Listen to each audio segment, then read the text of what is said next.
Always low prices at Pahrump Valley Auto Plaza. On Thursday, November 21st, Journalists for Justice held a press meeting at the Nye County Courthouse to provide the public with information of alleged violations and misconduct from the Justice Department. Thank you for attending today.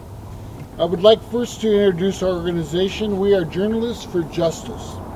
We organized as a group of concerned people who could not stand by and watch our government abuse and violate people's rights living in Nye County. We have been working very carefully for the last 2.5 years on this. Some items that were discussed were violation of constitutional and civil rights, destruction of evidence, fabrication of evidence, as well as financial misconduct and mismanagement. We brought up many of these items to the attention of various agencies who are tasked with holding the local government accountable. Anthony Greco of Journalists for Justice took questions from the press. Yeah, just quick question. What is Journalists for Justice? Journalists for Justice is a group of people who are helping the community from the tyranny that we're getting out of this building right here. Okay. And you say tyranny, that's pretty harsh. Well, when you have public officials who are violating your constitutional civil rights on a daily basis, that's tyranny. Okay. When people in our community have to be afraid of our local government, that's tyranny.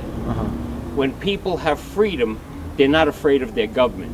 You have to be afraid of your government here because they just violate everybody's rights, property-wise and everything. It's on and on. Anybody else? How has the district attorney's office not been cooperating with you guys?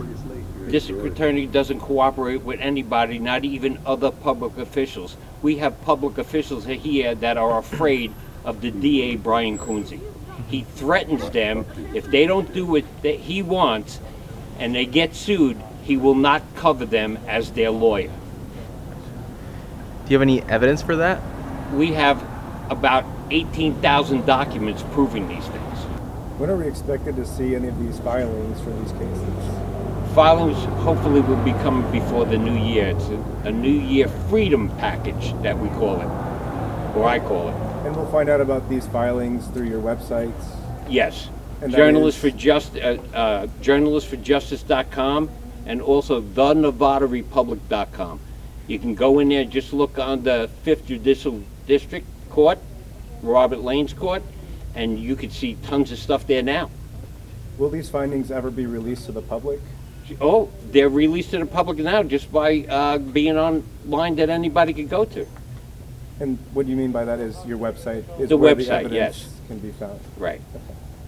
So actually, one of the major violations is we can't get down to what's going on here because Brian Kunze has stopped all communications with Journalists for Justice, and he's also not allowing any FOIA requests, Freedom of Information Acts, to us because he doesn't want to give anything up. We asked the sheriff, and the sheriff tells us the DA won't allow it. So are the biggest concerns that, is it just because you guys can't submit open records requests and the list of allegations you just made prior? Or what's the biggest concern? I'm a little confused. The biggest concern is the people are not living in freedom. The Constitution is being disrespected in this community by Brian Kunze mainly. So that's all we got. Anything else, I gave you my card, or go to journalistforjustice.com, thenevadarepublic.com. Everything is right there. Thank you.